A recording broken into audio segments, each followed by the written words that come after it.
कि जब मैं सदन में जब जम्मू एंड कश्मीर राज्य बोला हूं, तब पाक ऑक्यूपाइड कश्मीर और अक्साई चीन दोनों इसका हिस्सा है। दोस्तों, इस देश में बहुत से मुद्दे हैं, जैसे महंगाई, बेरोजगारी और भ्रष्टाचार।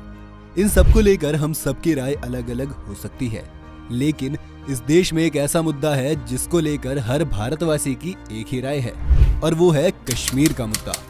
ये एक ऐसा मुद्दा है जिसे लेकर भारत और पाकिस्तान में आजादी से ही विवाद चल रहा है, और 5 अगस्त 2019 के बाद, यानी जब से धारा 370 को हटाया गया है, तब से तो ये मामला और भी ज्यादा गर्म हो चुका है और पाकिस्तान बुरी तरह से बौखलाया हुआ है। लेकिन वहीं दूसरी तरफ भारत के लोग इस कदम को पीओके हासिल करने की तरफ पहला कदम बता रहे हैं। लेकिन क्या हम सच में पीओके पर वापस कब्जा कर सकते हैं, और अगर हाँ तो कैसे? इस सब के अलावा एक जरूरी सवाल ये भी है कि क्या हमें ऐसा करना चाहिए? चलिए शुरू करते हैं और समझते हैं कि आखिर ये सारा खेल है क्या। आजादी से पहले कश्मीर में हिंदू राजा हरि सिंह का राज था। सबसे बड़ी बात तो ये है कि इस इलाके में मुस्लिम समाज के लोगों की संख्या सबसे अधिक थी। आजादी के वक्त अंग्रेजों ने तमाम रियासतों के लिए ये फरमान जारी किया था कि वो या तो भारत में विलय कर सकती हैं या पाकिस्तान में, और अगर वो दोनों में से किसी में भी विलय नहीं करना चाहती हैं तो वो स्वतंत्र रह सकती हैं। 1947 में बंटवारे के समय हरि सिंह ने भारत या पाकिस्तान में शामिल होने के बजाय स्वतंत्र रहने का फैसला किया। क्योंकि पाकिस्तान का जन्म ही धर्म की बुनियाद पर हुआ है, इसलिए तब से लेकर अब तक वो यही चाहता रहा है कि कश्मीर मुस्लिम बहुल्य क्षेत्र है, इसलिए ये पाकिस्तान का हिस्सा रहे। इसीलिए पाकिस्तान ने कश्मीर में अपना कब्जा जमाने के लिए सेना भेज दी थी। अब सबसे पहले ये समझते हैं कि आखिर कश्मीर पाकिस्तान के पास पहुंचा कैसे। जब अंग्रेजों ने रियासतों को 3 ऑप्शन दिए, तो ऐसे में कश्मीर के राजा हरि सिंह और कश्मीर की आवाम में काफी कन्फ्लिक्ट हुए कि वो किधर जाएंगे। उसी वक्त महाराजा हरि सिंह ने किसानों पर कई तरह के टैक्स लगा दिए, जिससे कि लोगों के बीच में राजा को लेकर विद्रोह शुरू हो गया। लेकिन राजा ने अपनी पावर का इस्तेमाल करके उस विद्रोह को दबा दिया। रियासत के इस बर्तावे को लेकर जम्मू कश्मीर के पुंछ में लोगों ने अंदर से ही विद्रोह करना शुरू कर दिया, और कुछ ही समय में उन्होंने अंदर से पूरे डिस्ट्रिक्ट पर कब्जा कर लिया, और 3 अक्टूबर 1947 को वहां पर उन्होंने एक प्रोविजनल गवर्नमेंट स्टैब्लिश कर दी। पुंछ की खास बात यह है कि इसका बॉर्डर पाकिस्तान के रावलपिंडी से मिलता है। फिर आता है 21 अक्टूबर। इस दिन नॉर्थ वेस्ट फ्रंटियर प्रांत के पश्तून ट्राइब पाकिस्तान के सपोर्ट से जम्मू कश्मीर पर कब्जा करने के लिए घुस गए। उन्होंने मुजफ्फराबाद और बारामूला को कैप्चर भी कर लिया, और वो अब श्रीनगर से महज 32 किलोमीटर दूर थे। ऐसे में 24 अक्टूबर को राजा हरि सिंह ने गृह मंत्री सरदार वल्लभ भाई पटेल से मदद मांगी, लेकिन सरदार पटेल ने उनकी मदद के लिए इनकार कर दिया, ये बोलकर कि भारतीय सेना आपकी मदद सिर्फ तब ही कर सकती है जब आप भारत का हिस्सा होंगे। हरि सिंह की हालत काफी खराब हो चुकी थी, और वो समझ चुके थे कि अब अगर हम भारत में विलय नहीं करते हैं तो अपनी रियासत से भी हाथ धो बैठेंगे। इसे देखते हुए 26 अक्टूबर को महाराजा ने इंस्ट्रूमेंट ऑफ एक्सेशन साइन कर दिया। फिर सरदार पटेल ने अपनी आर्मी श्रीनगर भेज दी और इंडिया पाकिस्तान में जंग शुरू हो गई। इंडियन आर्मी ने पाकिस्तान फोर्सेस को बैकफुट पर लाकर खड़ा कर दिया। 1 जनवरी 1948 को तत्कालीन प्रधानमंत्री जवाहरलाल नेहरू ने कश्मीर समस्या का समाधान निकालने के लिए संयुक्त राष्ट्र यानी कि यूनाइटेड नेशन से हस्तक्षेप की मांग की। इस पर संयुक्त राष्ट्र ने अप्रैल में रेजोल्यूशन 47 पास किया और दोनों देशों के बीच सहमति बनाने की कोशिश की, और फिर सीज फायर की बात कही। साथ ही यूएन ने भारत और पाकिस्तान दोनों से अपनी सेना कश्मीर से कम करने के लिए कहा। इसके अलावा कश्मीर आवाम से वोट करने की बात कही कि वो किसके साथ रहना चाहते हैं, लेकिन पाकिस्तान ने कभी अपनी सेना वापस नहीं की, जिसकी वजह से वोटिंग कभी हो ही नहीं पाई। इसके बाद 1949 में कराची एग्रीमेंट साइन हुआ और सीज फायर लाइन बनाई गई, जो कि आज की डेट में लाइन ऑफ कंट्रोल है। और इस तरह से पाकिस्तान ने पीओके, जो कि पूरे कश्मीर का 30% हिस्सा है, उस पर कब्जा कर लिया था। अब पाकिस्तान ने इसे 2 हिस्सों में बांटा हुआ है, जिसमें पहला है पाकिस्तान कंट्रोल्ड कश्मीर और दूसरा है गिलगिट बाल्टिस्तान। अब ये समझते हैं कि भारत और पाकिस्तान के लिए कश्मीर इतना अहम आखिर है क्यों? कश्मीर पाकिस्तान के लिए एक नहीं बल्कि कई मायनों में अहम है। पहला है प्रतिष्ठा की लड़ाई। कश्मीर पाकिस्तान के लिए प्रतिष्ठा की लड़ाई बन चुका है। वो किसी भी कीमत पर वैश्विक जगह में हार स्वीकार नहीं करना चाहता है। दूसरा है आतंकवाद को छिपाने की जगह। अब पूरी दुनिया में पाकिस्तान एक टेरर स्टेट के तौर पर जाना जाता है। कश्मीर के जिस हिस्से पर पाकिस्तान का नियंत्रण है, वहां से आतंकी गतिविधियों को चलाना आसान है। इसलिए पाकिस्तान नहीं चाहता है कि यह हिस्सा भारत को चला जाए। जितने भी पाकिस्तानी आतंकियों के अड्डे हैं, वो सब पीओके में स्थित हैं। हिजबुल मुजाहिदीन, लश्कर-ए-तैयबा, जम्मू कश्मीर लिबरेशन फ्रंट आदि तमाम आतंकी संगठन अपने आतंकी गतिविधियों को छुपाने के लिए कश्मीर की आजादी की बात करते हैं। तीसरा है धार्मिक जिहाद। पाकिस्तान लगातार ये दलील देता रहा है कि भारत कश्मीरियों के साथ बुरा व्यवहार करता है, इसलिए कश्मीरियों को बचाने के लिए पाकिस्तान लड़ाई लड़ रहा है, जबकि हकीकत इससे बिल्कुल उलट है।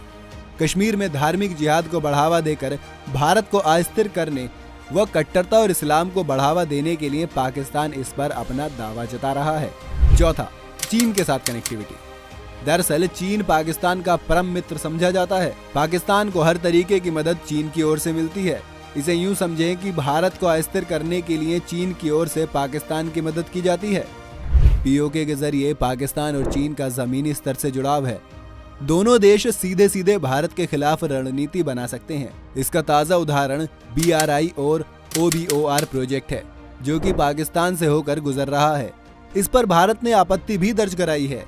यदि पीओके पर पाकिस्तान का दावा खत्म हो जाता है तो चीन और पाकिस्तान के बीच दूरियां बढ़ जाएंगी, जो कि पाक के लिए बिल्कुल भी अच्छा नहीं होगा। अब ये तो हो गई पाकिस्तान की बात। अब हम ये समझते हैं कि भारत के लिए कश्मीर इतना जरूरी क्यों है। कश्मीर को भारत का मुकुट कहा गया है। आजादी से ही कश्मीर भारत का अभिन्न अंग रहा है। हालांकि अब बदले हुए हालात में ये जानना जरूरी है कि कश्मीर भारत के लिए इतना अहम क्यों है। इसके एक नहीं कई अहम मायने हैं। सबसे पहला है आंतरिक सुरक्षा। भारत की आंतरिक सुरक्षा के लिए कश्मीर बहुत अहम है, क्योंकि जिस हिस्से पे पाक का कब्जा है उसमें आतंकवादियों का ठिकाना है, जो भारत को अस्थिर करने और विकास की गति को प्रभावित करने के लिए काम करता रहता है। इससे निपटने के लिए जरूरी है कि पूरे कश्मीर पर भारत का नियंत्रण हो। दूसरा है सेंट्रल एशियाई देशों से जमीनी संपर्क। भारत के विकास के लिए जरूरी है कि सेंट्रल एशियाई देशों के साथ जमीनी संपर्क बना रहे। मौजूदा परिस्थिति में ऐसा नहीं है। दरअसल अफगानिस्तान के रास्ते भारत बाकी सेंट्रल एशियाई देशों से सीधा जुड़ सकता है, लेकिन अभी के हालात के मुताबिक ऐसा संभव नहीं है, क्योंकि कश्मीर के जिस हिस्से से अफगानिस्तान की सीमा सटती है वो पीओके में पड़ता है। इसलिए भारत वहां के देशों के साथ अभी हवाई संपर्क में है। भारत अब तक नाकाम क्यों रहा? ये तो हो गई दोनों देशों की जरूरत की बात, लेकिन पहले अब ये समझते हैं कि आजादी के 74 साल बाद भी हम कश्मीर को लेने में नाकाम क्यों रहे हैं। आखिर भारत सैन्य बल और राजनीतिक तौर पर ताकतवर होते हुए भी कश्मीर समस्या का समाधान करने में क्यों सफल नहीं हो सका है? क्यों नहीं अब तक पीओके को वापस ले सका है भारत? और फिर आपको साथ ही बताएंगे कि हम अब कैसे कश्मीर को ले सकते हैं। इसके पीछे कई कारण हो सकते हैं, पर सबसे बड़ी बात जो है वो है अंतर्राष्ट्रीय संबंध और दबाव। भारत अब विकसित देशों की श्रेणी में आने को दस्तक दे रहा है, और ऐसे में पाकिस्तान पर सैन्य दबाव बनाकर पीओके को हासिल करने का जोखिम वो कतई नहीं उठा सकता है, क्योंकि इससे वैश्विक बिरादरी में एक नकारात्मक संदेश जाएगा और फिर विश्व के कई देशों के साथ भारत के संबंध खराब हो सकते हैं। दूसरा कारण ये हो सकता है कि भारत की आंतरिक राजनीति इस पर हावी रही है। कश्मीर मुद्दे के समाधान के बजाय इसका सियासी फायदा कैसे उठाया जाए, इस पर भारत के राजनीतिक दलों का जोर रहा है। लिहाजा हर चुनाव में कश्मीर का मामला छाया रहता है, लेकिन समाधान की दिशा में हम आगे नहीं बढ़ सके हैं। तीसरा कारण ये भी हो सकता है कि कश्मीर समस्या के समाधान के लिए किसी तीसरे पक्ष का हस्तक्षेप भारत को स्वीकार कतई नहीं है। भारत चाहता है कि कश्मीर समस्या का समाधान द्विपक्षीय वार्ता के जरिए ही किया जाए, लेकिन पाकिस्तान इस मामले को बार बार अंतर्राष्ट्रीय स्तर पर उठाकर भारत के मंसूबों पर पानी फेर देता है। कैसे भारत ले सकता है पीओके? दोस्तों, ये तो हम सब जानते हैं कि पीओके में रहने वाले लोग वहां की सरकार और पाकिस्तान के रवैये से बेहद नाराज रहते हैं। ऐसे में भारत इस चीज का फायदा उठा सकता है। हम एक पीओके रेफ्यूजी ग्रुप बनाकर उन लोगों की आवाज बन सकते हैं और पाकिस्तान का असली चेहरा दुनिया के सामने ला सकते हैं। साथ ही इससे पीओके पर भारत का स्टैंड भी मजबूत हो जाएगा।